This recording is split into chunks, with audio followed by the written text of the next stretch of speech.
exaltado seas tú.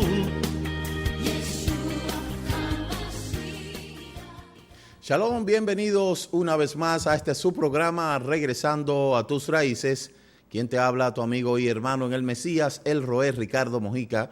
Somos el Ministerio Mesiánico Internacional Directo al Corazón, anunciando la restauración de Israel y de todas las cosas, como lo declara las Sagradas Escrituras en el libro de Devarim, libro de Deuteronomio, capítulo 30, desde el verso 1 hasta el verso 15. También en el libro de Ezequiel, capítulo 36, desde el verso 22 hasta el verso 28. Y el libro de Romanos, capítulo 3, capítulo 11, desde el verso 18 hasta el verso 24. Y por supuesto, Hechos, capítulo 3, desde el verso 19 hasta el verso 21. Nosotros estamos anunciando la restauración de los nombres Kadoshim, la restauración de las fiestas del Eterno, la restauración de las Sagradas Escrituras y la restauración de nuestra identidad. Usted puede buscarnos en la web www.ministeriodirectoalcorazon.com y puede también descargar todo el material que usted necesite para conocer lo relativo a la vuelta a las raíces hebreas de nuestra fe. También puede escribirnos al correo ricardomoj7@yahoo.com y también puede llamarnos al teléfono 809-671-2593. También estamos en Slider. Usted puede buscar ahí en Slider /Roet Ricardo Mojica y puede descargar todo el material que tenemos disponible para que usted pueda conocer el proceso de regresar a nuestras raíces. Como hemos dicho en otras ocasiones, cada persona tiene su manera de exponer las cosas y nosotros pues tenemos toda esa logística, la cual es la manera de nosotros presentar el mensaje de las raíces hebreas. Nosotros hemos estado dando esta serie de estudios que de una manera le sirven de herramienta en el proceso de aprendizaje de lo que son las raíces hebreas. Nosotros hemos considerado que una persona, para poder comprender en pocas semanas el contexto de lo que son las raíces hebreas, dentro de tantas cosas que se dicen, le hemos habilitado una serie de estudios para que el individuo pueda, de una manera directa, práctica, empaparse en poco tiempo y que pueda tener definido el concepto de lo que es regresar a nuestras raíces. Hemos estado dando estudios como qué es verdaderamente regresar a nuestras raíces, los errores que implica eso. Hemos estado hablando también de la tefiló, pero no podemos dejar de hablar de lo que es el ayuno. Y a través de este tema, usted se va a dar cuenta cuál es el ayuno que realmente habla la Escritura y cómo es que nosotros debemos de ayunar. Porque nosotros hemos sido enseñados o fuimos enseñados con muchos conceptos que de la manera de ver del contexto hebreo estaban equivocados. Y obviamente, si estaban equivocados, hay que corregirlo, que es lo que mucha gente no quiere negociar. Entonces, hoy nosotros vamos a ver una serie de cosas que le van a ayudar a usted a poder comprender de una manera simple el contexto de lo que es el ayuno. Vamos a ver aquí el ayuno según la Torá, y el subtema dice imitado por Roma, el cristianismo y el Islam. Como siempre le digo, tenemos que tener una base bíblica para nosotros poder poner nuestro tema y sustentar nuestro tema, porque la Torá es nuestra regla de conducta. Isaías capítulo 58, a partir del verso 1 dice: Yahweh le dijo a Isaías, grita bien fuerte, grita sin miedo, alza la voz como una trompeta, reprende a mi pueblo, el pueblo de Israel, fíjese como el texto resalta, el pueblo de Israel, a causa de sus culpas y de sus pecados. El Pasuk 2 dice, ellos me consultan todos los días y dicen que quieren obedecerme, como si fueran gente de bien, que no se apartan de mis leyes, y ellos me piden leyes justas y quieren estar cerca de mí. Y sigue diciendo esta versión, que por eso la tomé de una versión popular, porque de una manera puede tener un significado más directo de las palabras. Y dice el verso 3, sin embargo, andan diciendo, ¿para qué ayunar? Si Elohá no nos ve, ¿para qué sacrificarnos? Si a él no le importa. En el día del ayuno, ustedes hacen negocios y maltratan a sus trabajadores. Ese día discuten, pelean y se agarran a golpes. Y si quieren que escuche, y así quieren que escuche sus oraciones, no ayunen de esta manera. Fíjense qué buena esta versión. Entonces vamos a comenzar definiendo qué es el ayuno. Siempre yo le digo a todas las personas que están estudiando, al momento de usted tomar un tema para estudiarlo, usted tiene que tener presente los aspectos históricos, pero en cuanto a lo que es la palabra, tiene que tener el elemento sintáctico, morfológico y fonológico.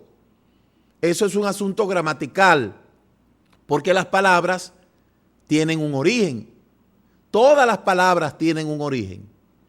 Y esa herencia lingüística que nosotros hemos recibido, de una manera, tiene una forma de usted conocer lo que hablamos a través de la escritura, y eso se llama la gramática.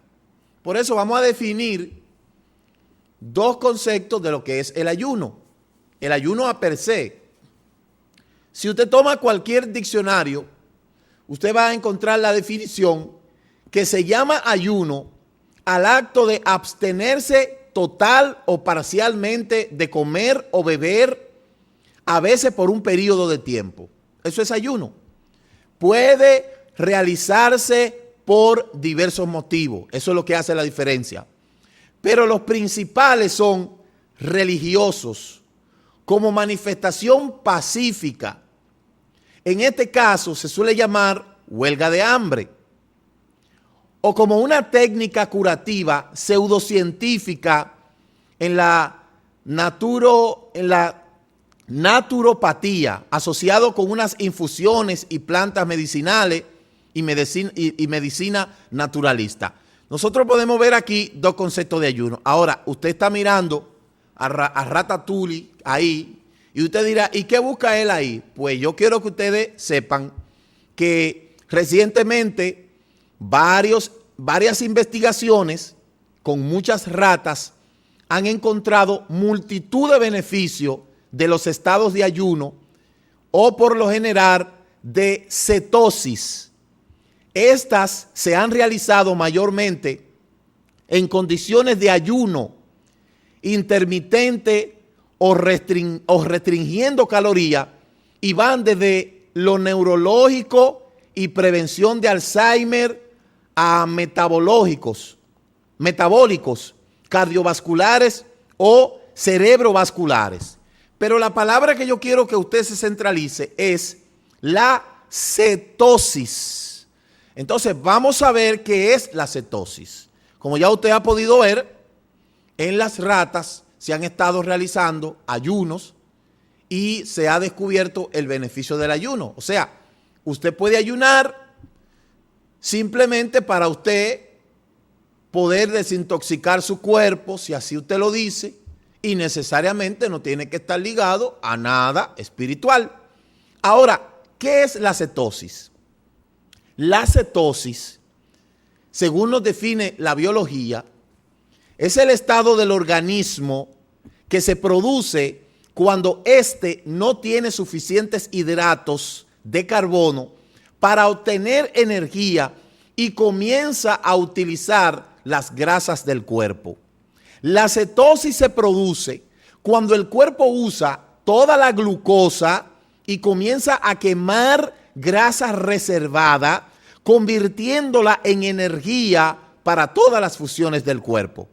Mientras sucede la cetosis, el hígado y los riñones generan una sustancia llamada cuerpos cetónicos. Entonces, ¿qué quiere decir eso? El cuerpo humano es una máquina perfecta y el cerebro está configurado para la supervivencia. Por eso, al cuerpo, al cerebro, le gusta todo lo que sea llamativo a la grasa. Por eso muchas veces la carne de cerdo es tan atractiva al ser humano, porque el cerebro le gusta mucho la supervivencia, la sobrevivencia. Y una manera del cuerpo sobrevivir es acumulando energía. Yo tendría que invitar a un nutriólogo para que ese nutriólogo nos hable de este tipo de cosas, porque yo de una manera sintética le he hecho una panorámica del concepto de la cetosis. Pero así como las plantas almacenan la cantidad de sobrante, en biología eso se llama almacenamiento de energía sobrante. ¿Y dónde la acumula la planta? En un lugar, en una protuberancia que se llama fruto. El fruto es el resultado de un sobrante de energía en el cual la planta almacena y luego le sale la protuberancia y de ahí es donde viene lo que se conoce como fruto, que viene cargado de semilla y eso sirve para que la planta se perpetualice. ¿Ve? Entonces, fíjese que en el ser humano, cuando la Escritura habla del fruto de tu vientre, es porque ciertamente cuando existe el proceso de ovulación en la mujer, que es atraída y atrae a través de lo que es la gónula, la unión de gametos, atrae al esperma y eso es lo que se conoce como que se desprendió el fruto. Así mismo, mire, cuando se desprende el óvulo de los ovarios, así mismo es una especie de fruto. Y eso es lo que perpetualiza al ser humano. Entonces nosotros podemos ver que en el cuerpo humano el cerebro le gusta acumular grasa. Y cuando de una manera el cuerpo entra en una especie de ayuno, se toma de esa grasa acumulada para entonces completar la energía que falta. ¿Ve? Ahora bien, ¿cuáles son las razones del ayuno que estábamos diciendo al principio? El ayuno se hace, uno, por razones espirituales o religiosas, que ha sido parte de la tradición humana desde la prehistoria. Y se menciona en el Upanishad, usted puede buscar esa palabra, Upanishad, o en el Mahabharata. Y también en la Escritura, en el, como se le llama, Antiguo Testamento, y como también en el Nuevo Testamento, pero también está en el Talmud y también en el Corán. Entonces, dependiendo de la tradición, la práctica del ayuno puede prohibir actos sexuales o cualquier deseo sexual, y otra práctica relacionada es la abstinencia, en que se evita ingerir ciertos grupos alimenticios como la carne. Más adelante vamos a comenzar a ver este tipo de ayuno. Entonces, fíjese que el ayuno es algo genérico. Necesariamente usted no tiene que estar ligado a una religión para usted ayunar. Usted puede ayunar si usted se siente mal de salud o se siente que su cuerpo no se siente bien, su organismo, por alguna u otra razón de obesidad. Usted puede ayunar. Esto le puede servir. Bien. Ahora, si lo va a hacer en un contexto espiritual, es ahí donde yo quiero orientarlo. Recuerde, usted puede ayunar y eso equivale a pasar hambre, siempre y cuando usted no lo sea con un contexto espiritual. Si usted lo va a hacer con un contexto espiritual, porque de una manera u otra el ayuno es afligir la carne, afligir el cuerpo, ¿ve? Doblegar la carne, doblegar el cuerpo. Muchas veces este tipo de ayuno ha sido malinterpretado. Y nosotros hemos visto cómo personas se han metido a ayunar y ayunar y ayunar, y de ahí ha venido una deshidratación y mucha gente han salido de ahí con enfermedades y afecciones mentales, y luego de ahí se le atribuye de que fulano de tal se fue a ayunar y se volvió loco. No, lo que sucede es que, como dice el libro de Osea, capítulo 4, verso 16, el pueblo perece por falta de conocimiento. El pueblo perece por falta de conocimiento. Entonces, vamos a ver primero los líderes, lo que realmente ayunan con sentido, en este caso, en el contexto espiritual, que es el pueblo hebreo, el pueblo judío. En el pueblo hebreo existen 4 tipos de ayuno.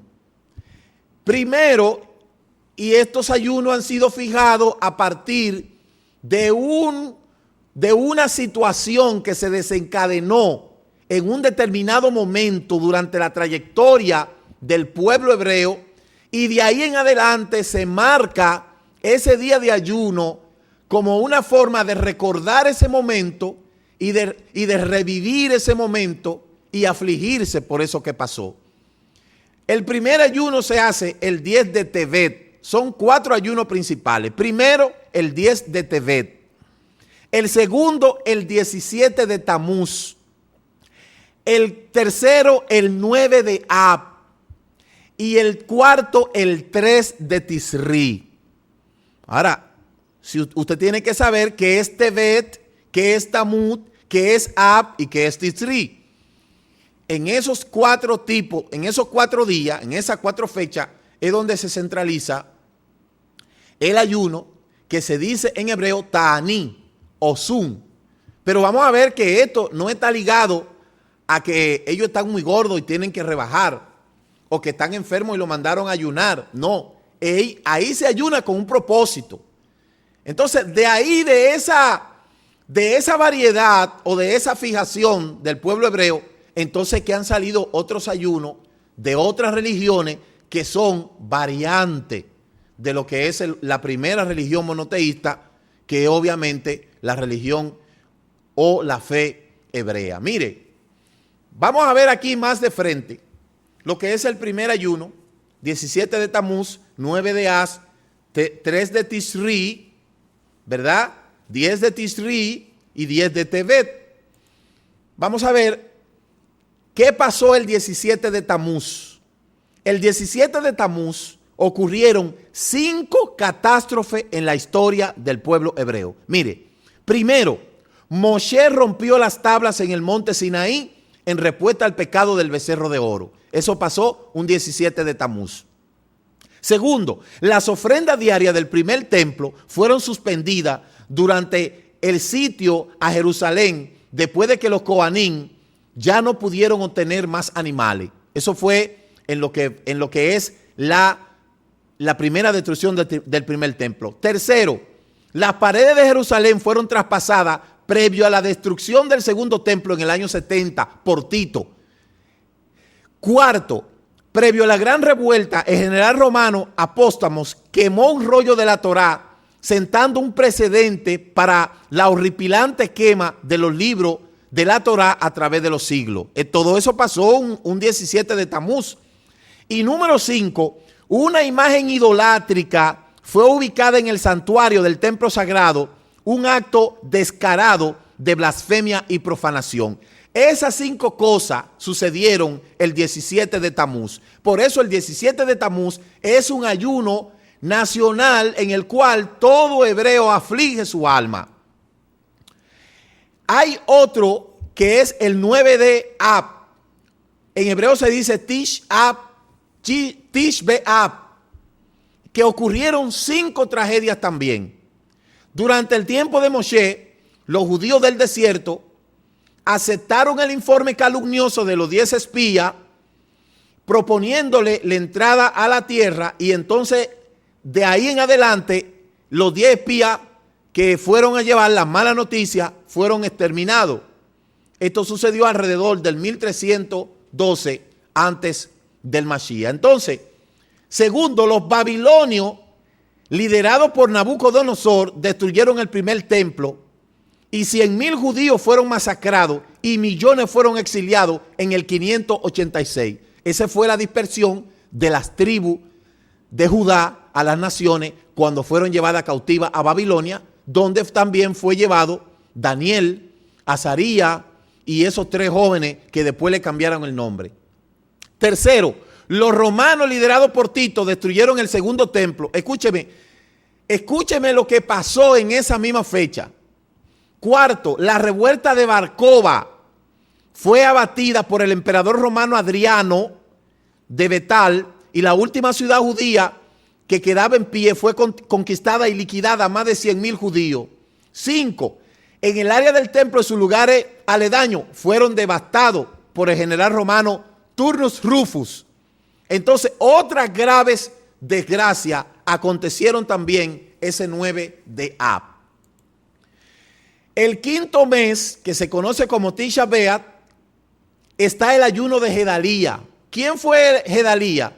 Gedalía fue un gobernador que dejó Nabucodonosor para reinar ya Judá. Sin embargo, lo mataron y por eso se proclamó ayuno. Eso está en Segunda de Reyes, capítulo 25, verso 25. Dice: después de a mediados del otoño, Ismael, hijo de Netanía, escuche cómo se llamaba este que mató a Gedalía, se llamaba Ismael. Ismael, hijo de Netanía y nieto de Elishama, quien era miembro de la familia real, había sido uno de los altos funcionarios del rey. Fue con 10 hombres a Mizpa para encontrarse con Gedalía.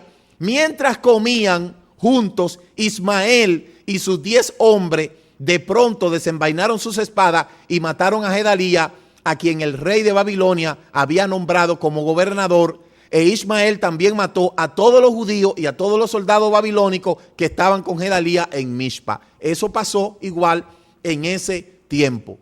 Entonces, hay otro ayuno que es el ayuno de Yom Kippur. Y está en el libro de Levítico, capítulo 16, verso 29, donde dice: y esto tendréis por estatuto perpetuo. Es decir, que este ayuno es perpetuo. En el séptimo mes, a los 10 días del mes, afligirán vuestras almas y ninguna obra harán, ni el natural ni el extranjero que mora entre ustedes. Porque este día se hará expiación por ustedes y serán limpios de todos sus pecados delante de Yahweh. Entonces, ese día de reposo se llama Yom Kippur, que comienza al caer de la tarde del viernes hasta el caer de la tarde del Shabbat. En Tisri se celebran las últimas 3 fiestas que faltan. La primera fiesta que se celebra en Tisri es Yom Teruah, que se celebra el 1 de Tisri. Eso es una celebración con trompetas. La segunda, 10 días después, es Yom Kippur, que es ahí donde es un mandamiento perpetuo. Y luego está Sukkot, que es la fiesta de la cabaña, que se celebra el 5 de Tisri, el 15 de Tisri. De modo que el 10 de Tisri es un ayuno nacional en todas las comunidades del mundo. Y los demás ayunos que están escritos ahí, la gente dirá: bueno, pero yo no tengo obligación de hacerlo. Claro, si usted está atado al pueblo de Israel y usted ha regresado a sus raíces, a todos nosotros nos debe de doler todo lo que ha pasado el pueblo a través de los años. Porque hay que ser justo y sincero con esto. Mire, para tanto ataque que ha tenido que pagar la casa de Yahudá, para este tiempo no debió de quedar ni un solo. Ahora bien, al universalizarse la escritura, de esos tipos de ayuno se inventaron otros tipos. Porque acuérdense que la primera, por así decirlo, la primera religión que existió fue la religión hebrea. La primera monoteísta.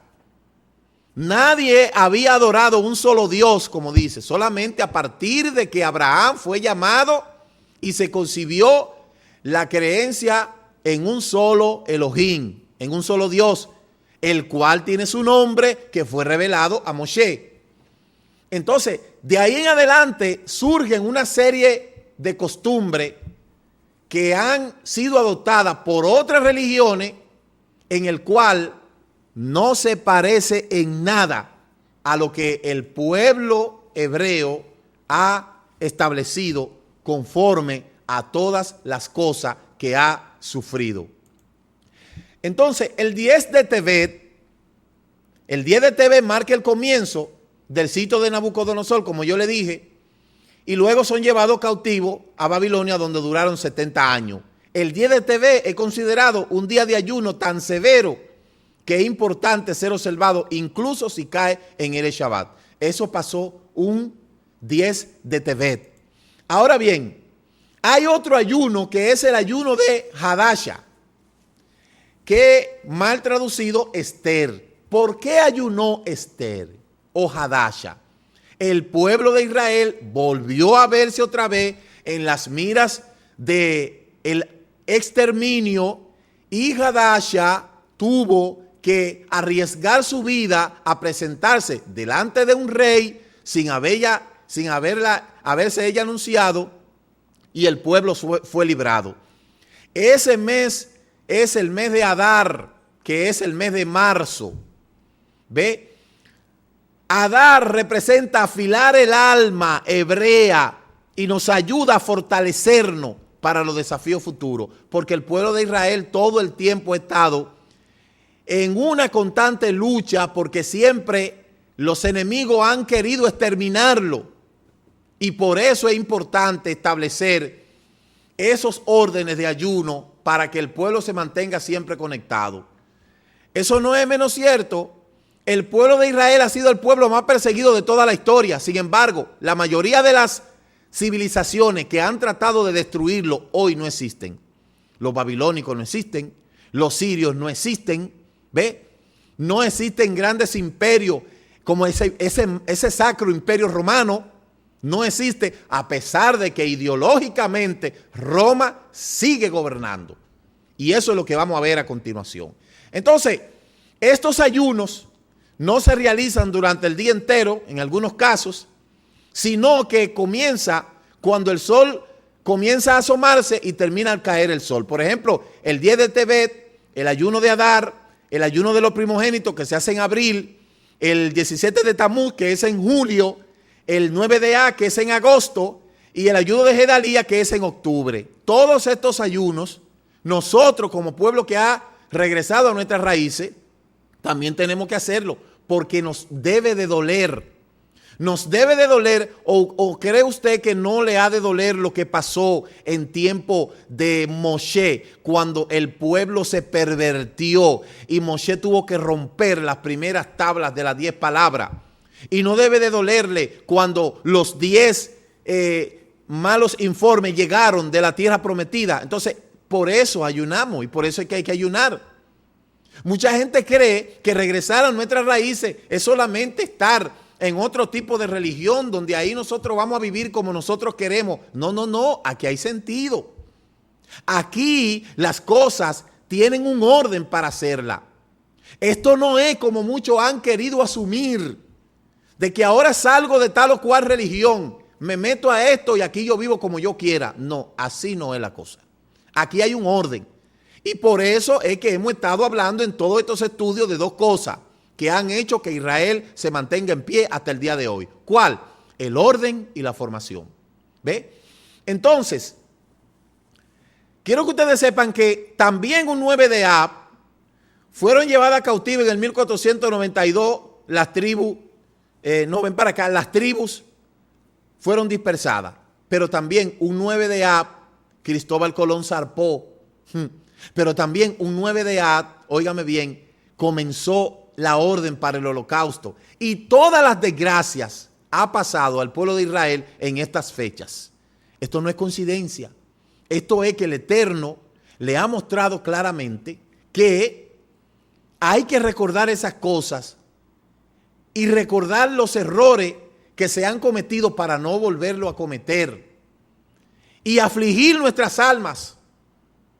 Y clamar al Eterno para que el Mashiach venga pronto. Entonces de ahí en adelante, con todos los ataques que el pueblo de Israel ha tenido, se han desprendido conceptos del ayuno, donde las religiones que han salido de ahí, que quisieron parecerse al judaísmo, por eso se atacaba tanto en los tiempos de la Santa Inquisición, los libros de oración, los sidur de oración de los judíos se atacaban tanto.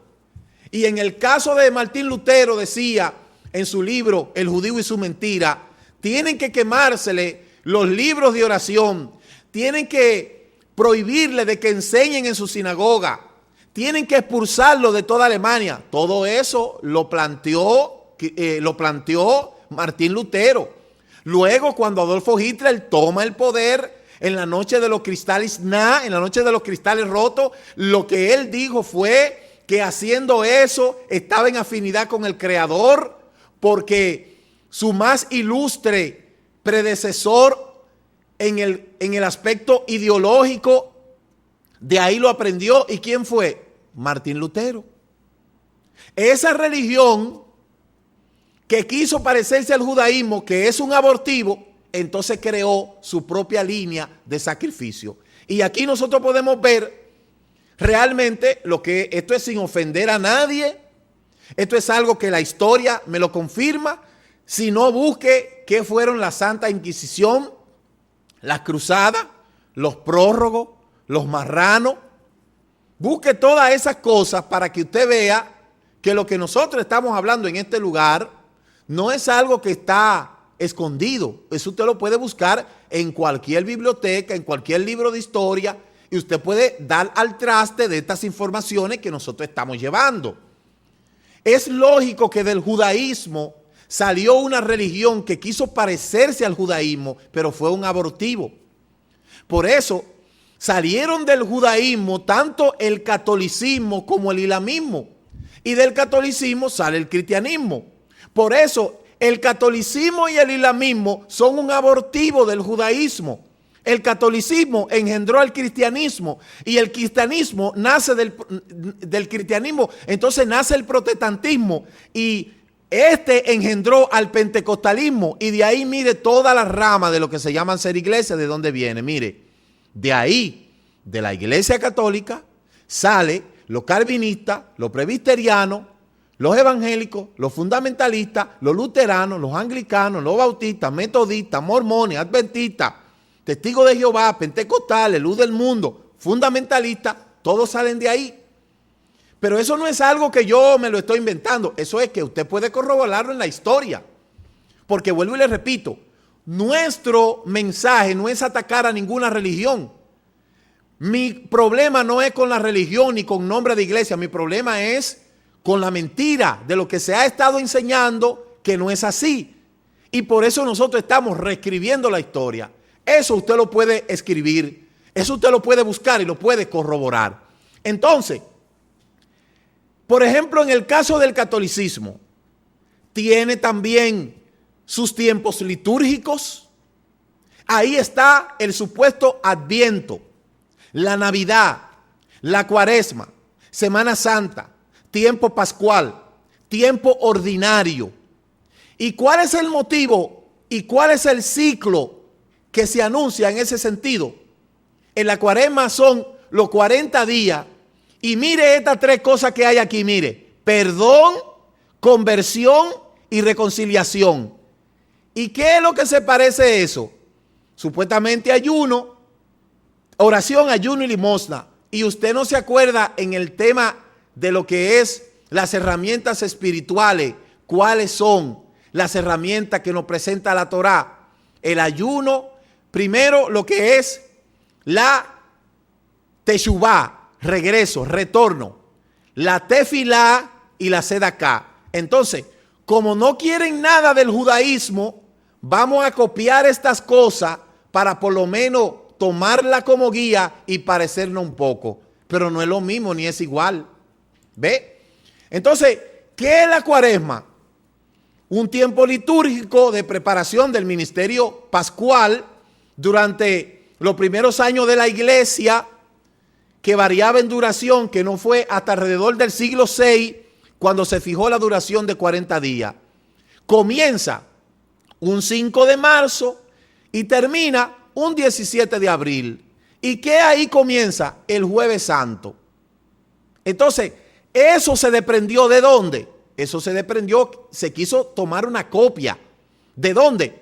Bueno, pues como los judíos tienen todas sus desgracias para ayunar y nosotros no nos queremos parecer a ellos, ahora nosotros nos vamos a inventar otra cosa. Y esto fue lo que se inventaron. Inclusive tiene hasta sus citas bíblicas, donde todas esas citas bíblicas que están ahí, de lo único pueblo que habla es del pueblo de Israel. ¿Ve? Quizá usted nunca había escuchado eso, pero eso sí se ha copiado.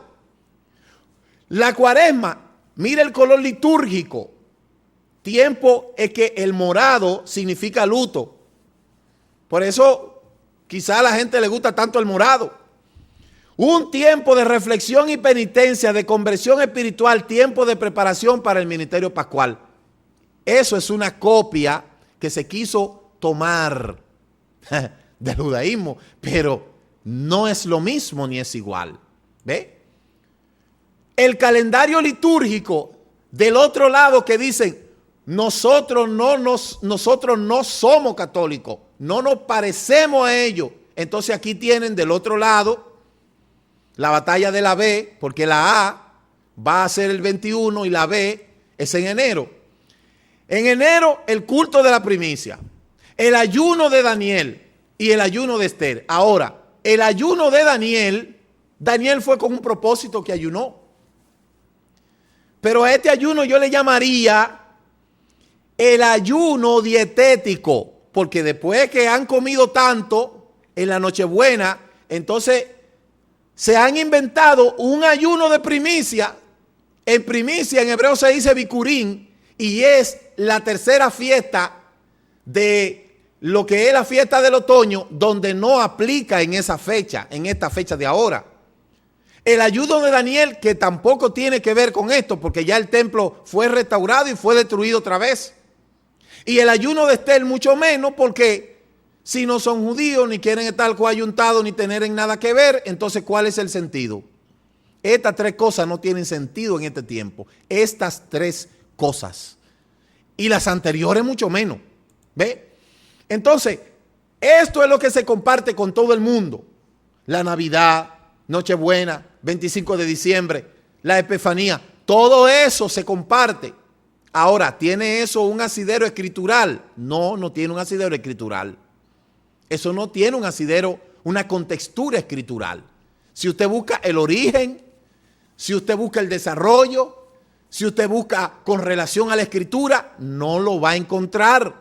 Eso ha sido una estratagema a través de los años para tratar de adecuar las cosas a como el populismo o el tradicionalismo ha querido. Eso es así. Aquí está los 21 días de ayuno. Esto es relativo a Daniel. Esto lo han hecho ya como una especie de negocio, por así decirlo, porque así ya hasta se rentan lugares para luego ir a terminar ese ayuno. Pero ¿cuál es el objetivo de ese ayuno? Ayunar como Daniel. Usted está cautivo en Babilonia. A usted un mala le dijo que ya los muros, ya se cumplió el tiempo de la restauración. Que inclusive Daniel estaba esperando el tiempo de la restauración. Entonces, ese ayuno es un ayuno dietético. Es más fácil que le pongan ayuno dietético y no que le pongan el ayuno. Oiga, inclusive tiene dueño de Daniel.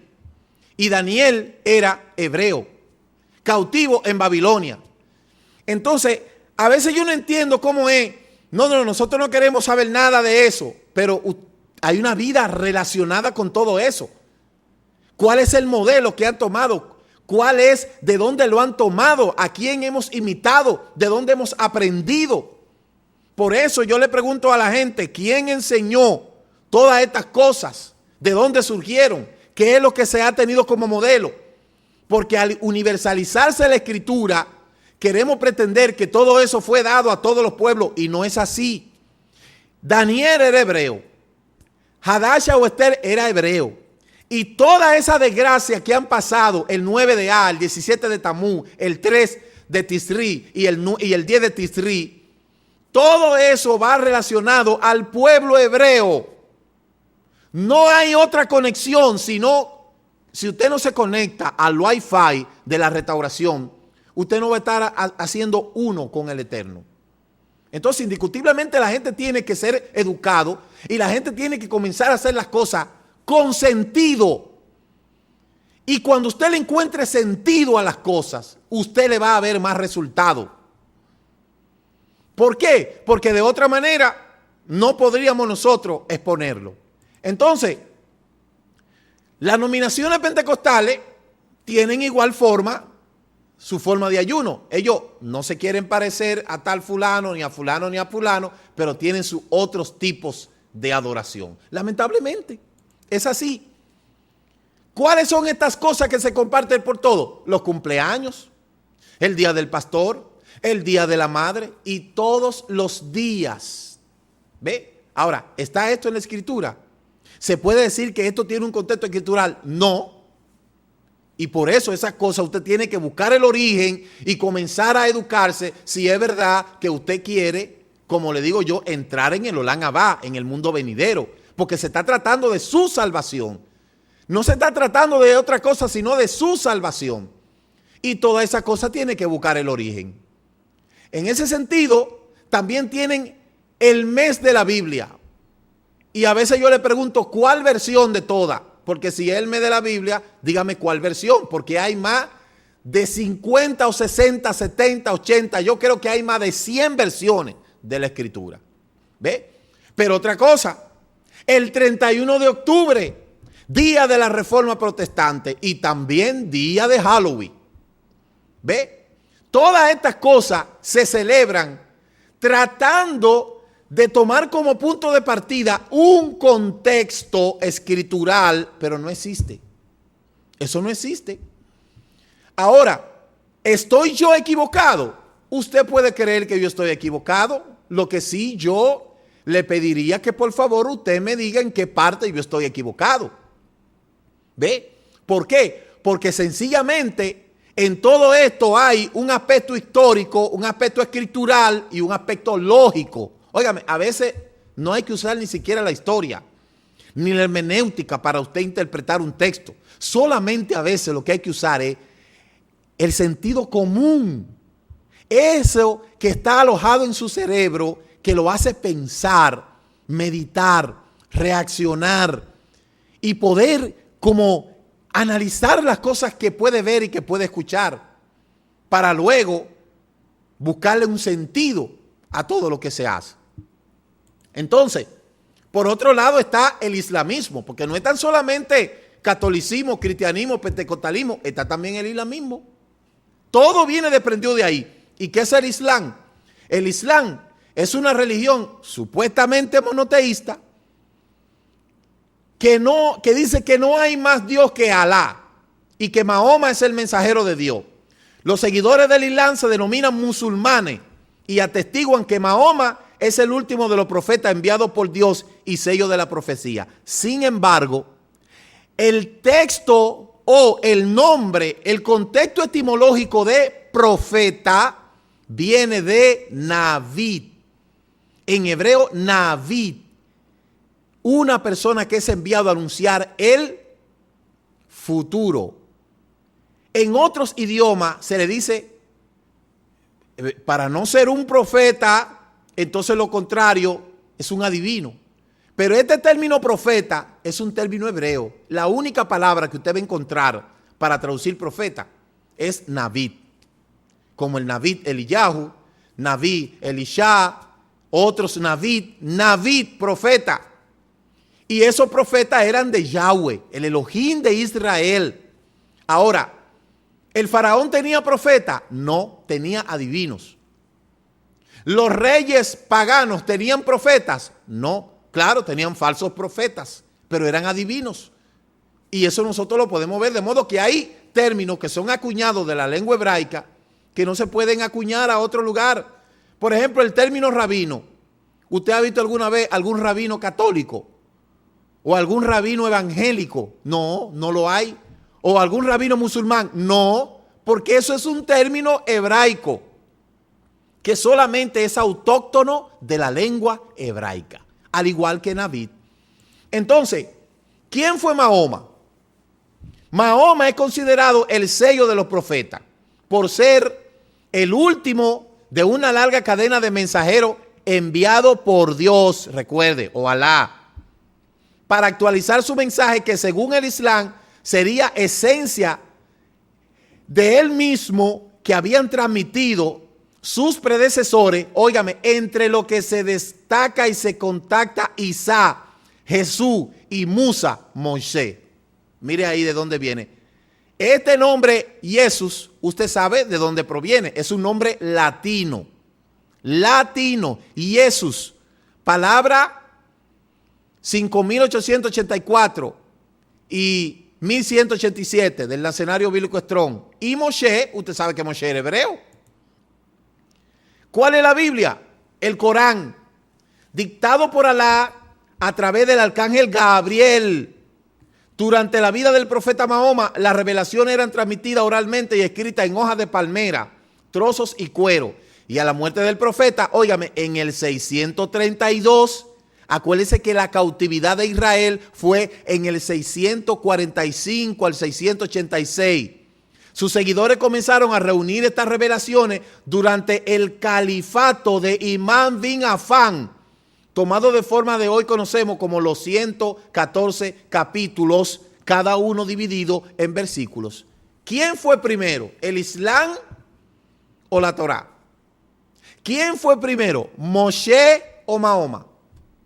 Entonces, mire cómo van organizándose las cosas, y por eso es que la gente dice que Jerusalén es el lugar de las tres religiones más importantes del mundo: el judaísmo, el cristianismo y el islamismo. Pero acuérdese que el judaísmo desciende de la tribu de Judá, el cual comenzó a forjarse cuando el pueblo fue llevado cautivo. Pero la creencia hebrea en la existencia de un solo Elohim viene desde Abraham, al cual el patriarca, el Eterno, llamó e hizo un pacto con él. Pero Abraham no era judío, Jacob no era judío, Isaac no era judío y tampoco practicaron judaísmo. Abraham no practicó judaísmo, Isaac no practicó judaísmo, Jacob no practicó judaísmo, ni siquiera en Egipto practicaron judaísmo. Eso no existía. Ellos le servían al Eterno a través de la tradición oral, obviamente, de esas cosas que se pasaron de generación en generación. Obviamente que desde Adán, desde Noah, desde Shem, Abraham y así sucesivamente, Isaac, Jacob y luego los 12 tribus y luego Moshe, y de ahí en adelante los Nebilín, los profetas y pueblo, hasta llegar hasta ahora. Por eso usted puede buscar un tema que está en YouTube que se llama Del Sinaí a las Américas, los que falsificaron la palabra del Eterno, para que usted se dé cuenta que la palabra que Moshe recibió en Har Sinaí en el 2448 viajó a Grecia y los griegos hicieron de ella una filosofía. Después los romanos hicieron un dogma. Después Europa hizo una empresa y después América Latina hizo un negocio lucrativo. Hasta hoy en día nadie tiene los derechos de lo que se conoce como la Biblia, y cualquiera puede imprimir una Biblia y ponerle el nombre que usted quiera, que nadie le va a meter preso a usted por eso. Simple y sencillo, tal como es.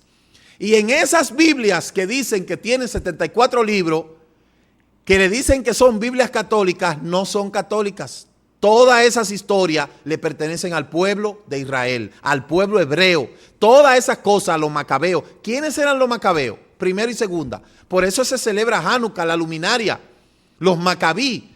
¿Qué pasó en los macabeos? ¿Quién eran los macabeos? Pero busque quién era eclesiástico y de dónde viene.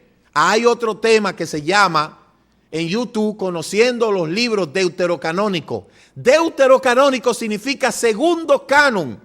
Y usted se va a dar cuenta que aún siendo un segundo canon, la única historia de la cual esos libros hablan es del pueblo de Israel a través de la historia. Origen, evolución, desarrollo, persecución, luego restauración, y a la postrimería va a hablar de lo que es el reencuentro de todas las naciones, como declara el libro de Ezequiel, capítulo 36, verso 22. Que es lo que nosotros estamos anunciando. La restauración de Israel y de todas las cosas. Y por eso es que digo, no es Israel que tendrá que unirse a las naciones, es las naciones que tendrán que unirse a Israel.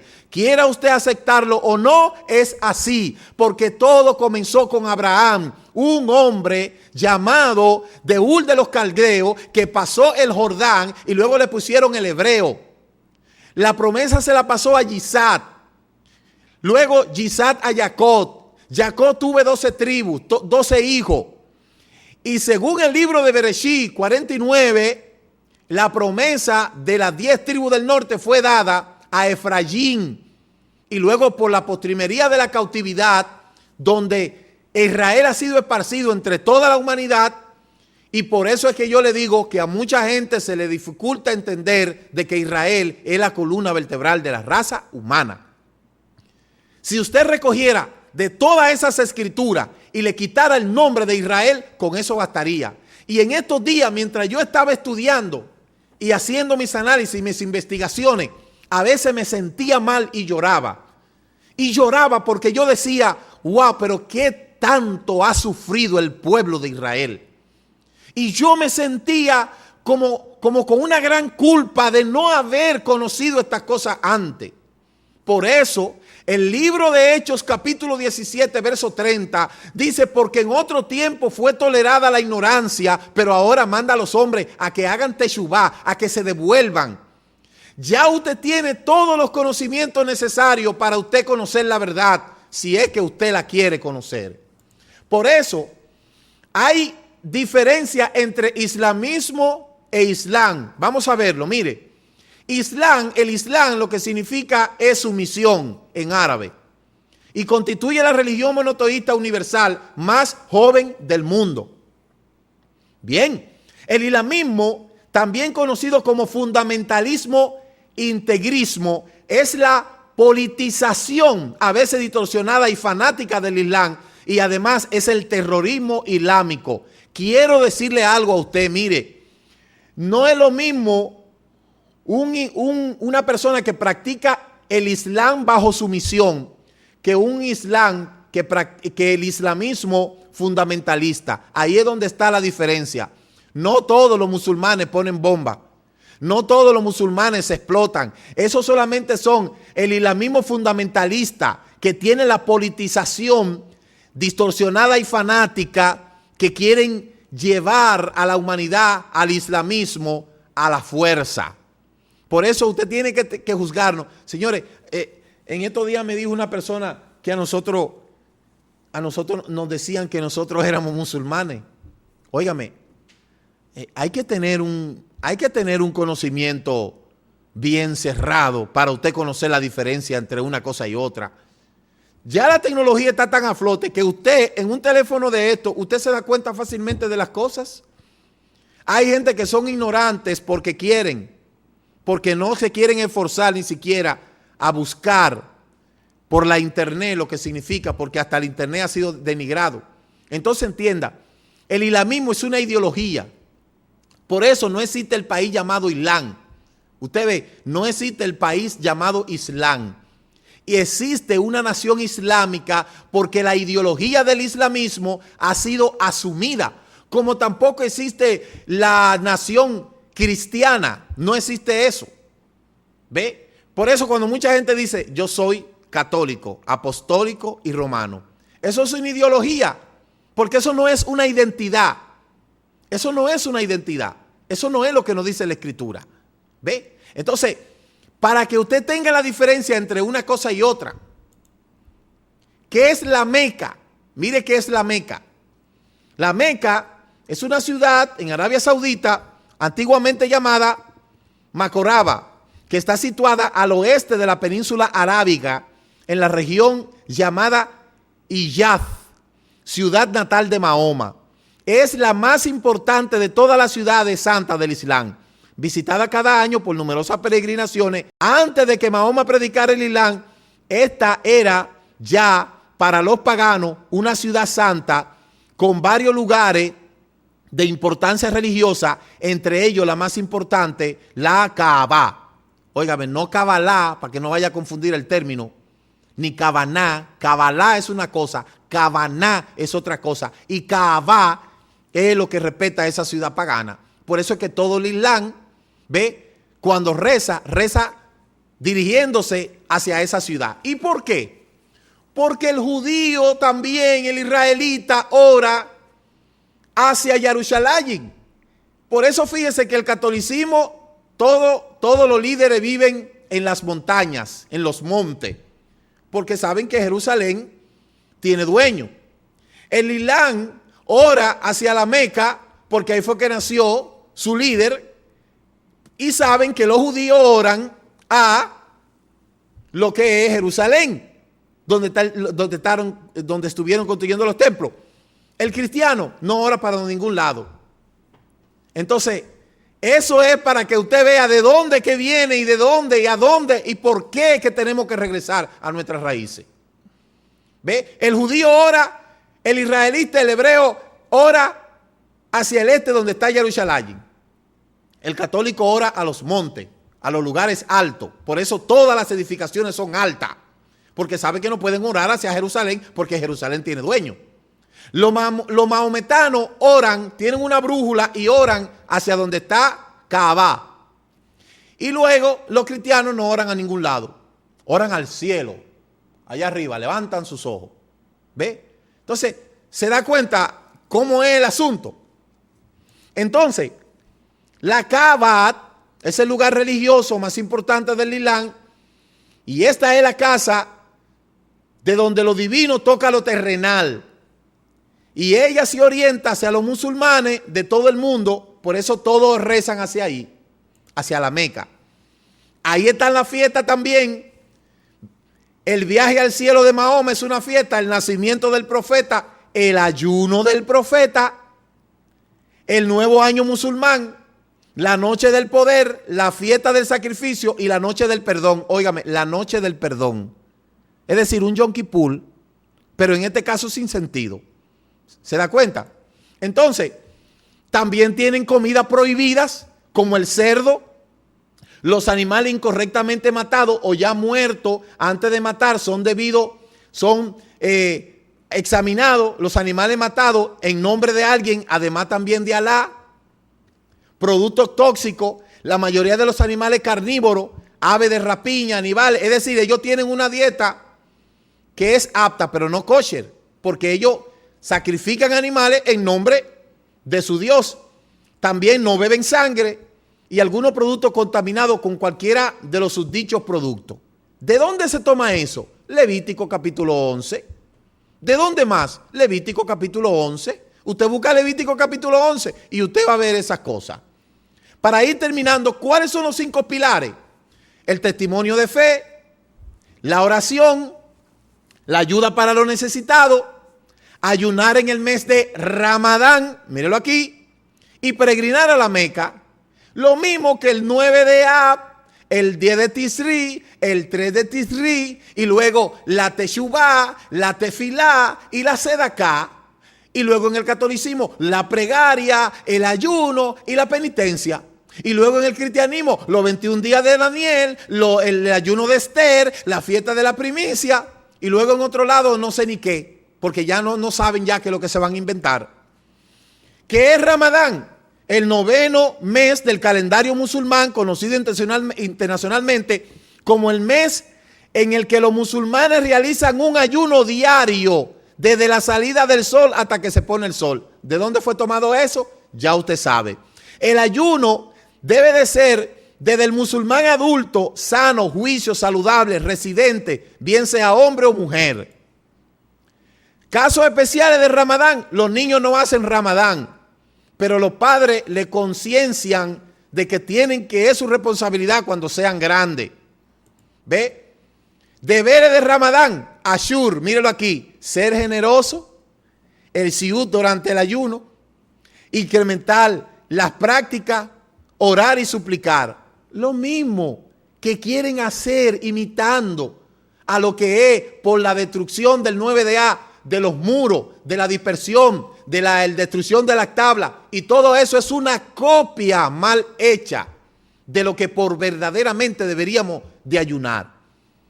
La palabra Ramadán, Ashur, bendición, prosperidad, consiste en tomar algún alimento desde la medianoche hasta las luces del alba. Magri es la cuarta oración del Islam. Siwak es un trozo de rama de árbol que se encuentra en la península arábica. Cuando se dice que tiene que ser generoso un musulmán, lo tiene que ser aún más todavía en el mes de Ramadán.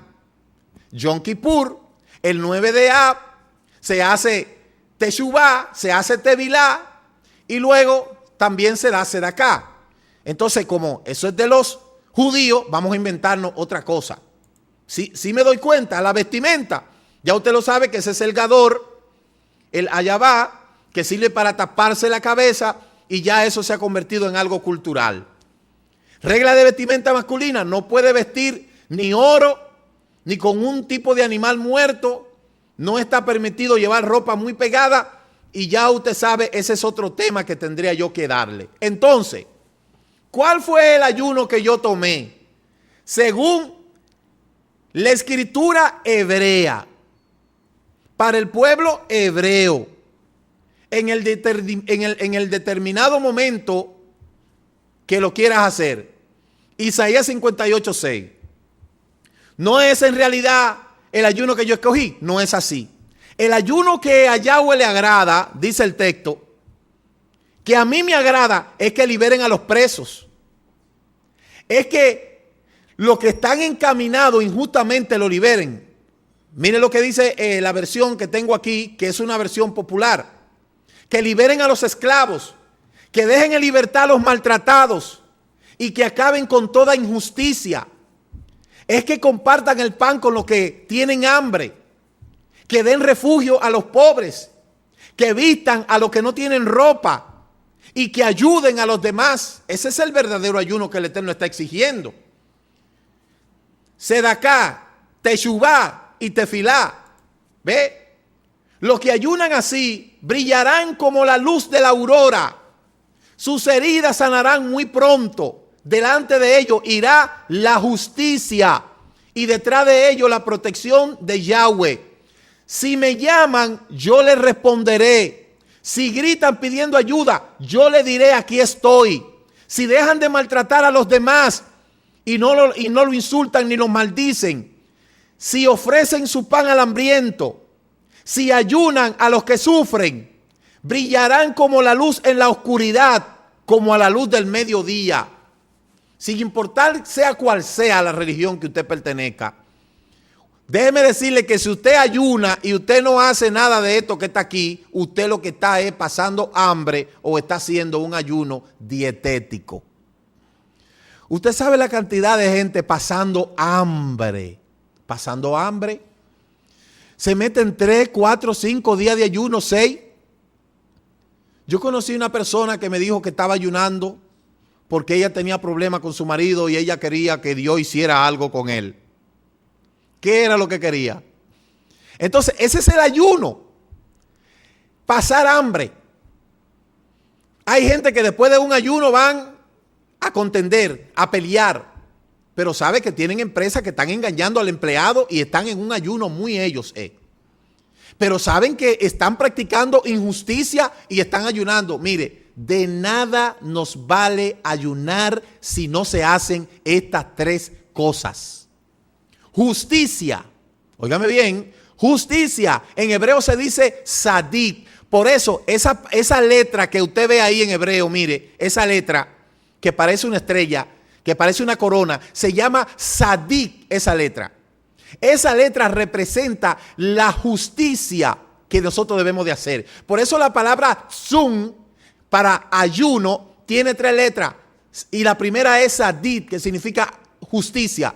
Si usted no hace justicia, no pierda su tiempo, que usted es lo que está pasando hambre. Ahora, si es que usted quiere pasar hambre, no diga que usted quiere ayunar para que no sé qué. No, diga que usted quiere rebajar y que usted se metió en un ayuno dietético. Ese es el ayuno dietético, pero no diga que es un ayuno espiritual. Si usted no hace justicia, si usted no practica la justicia, usted lo que esté pasando hambre. ¿Ve? Entonces, mírela ahí esa letra. Esa letra es la Sadik, se llama esa letra. Y mire que tiene una corona, porque cuando usted es justo, usted tiene una corona. Por eso dice Yeshua, he aquí los justos heredarán la tierra por heredad. El libro de Corintios, capítulo 6, 9 y 10 dice, no saben que los injustos no entrarán en el Olán Abá. Por eso yo le digo que tenemos que verificar el margen, el porcentaje de justicia que hay en nosotros, para ver si verdaderamente lo que nosotros estamos haciendo va en consonancia con lo que dice la Escritura. Si usted no hace justicia, si usted no parte su pan con el hambriento, si usted no libera a los presos, que usted sabe que hay gente que tiene mucha gente presa a veces porque le debe hasta 300 y 400 pesos, le place meterlo preso, entonces después se va para un retiro a ayunar, usted lo que se ve a pasar hambre, lamentablemente. Entonces, ya para terminar, estas fiestas que están aquí, mire, en la Torá, que están en el libro de Levítico, capítulo 23, todas esas fiestas están ahí para celebrarla, pero cada cual ha cogido un poquito de cosa y ha querido modificarlo según ellos creen y creen que están haciendo algo. Eso no están haciendo nada con eso. Y por eso es que yo en la restauración soy un poco exigente. ¿Por qué? Porque yo digo, tú o lo coges todo o no coges nada. A muchos les gusta el talí. A muchos quieren una menorá. Muchos quieren un chofal. Otros quieren una escritura. Otros quieren otro símbolo. Quieren celebrar la fiesta. Óigame, aquí hay que tomarlo todo. Regresar a nuestras raíces es tomarlo todo o no tomar nada. Y esa es la razón por la cual quería darle este tema del ayuno, para que cuando usted vaya a ayunar, ayune con sentido, ayune con lamento, pero recuerde estas tres características: arrepentimiento o rectificación, tikkun, hacer justicia y hacer tefilot. ¿Ve? De lo contrario, todos los ayunos que usted haga será ayuno dietético, y si usted necesita ayunar dietéticamente, hágalo, porque como ya hemos visto adelante, el ayuno es bueno para la salud. Entonces, ¿cuál es mi última palabra? No pase hambre, no ayune por imitación, no ayune por modismo ni por moda, ayune con sentido. Y si quiere ayunar conforme a como está en la Torá, verifique la historia, verifique el propósito, y usted verá que su vida espiritual va a crecer mucho más. Que el Eterno le bendiga, que el Eterno le guarde, y hasta una próxima ocasión de este su programa, Regresando a tus Raíces. Shalom, shalom. El Ministerio Mesiánico Directo al Corazón presentó su programa Regresando a tus Raíces. Si deseas conocer más de las raíces de nuestra fe, contáctenos al teléfono 809-671-2593 o escríbanos a ricardomoj7@yahoo.com. Higüey, República Dominicana. Que el Eterno le bendiga en el nombre de Yeshua, su Hijo.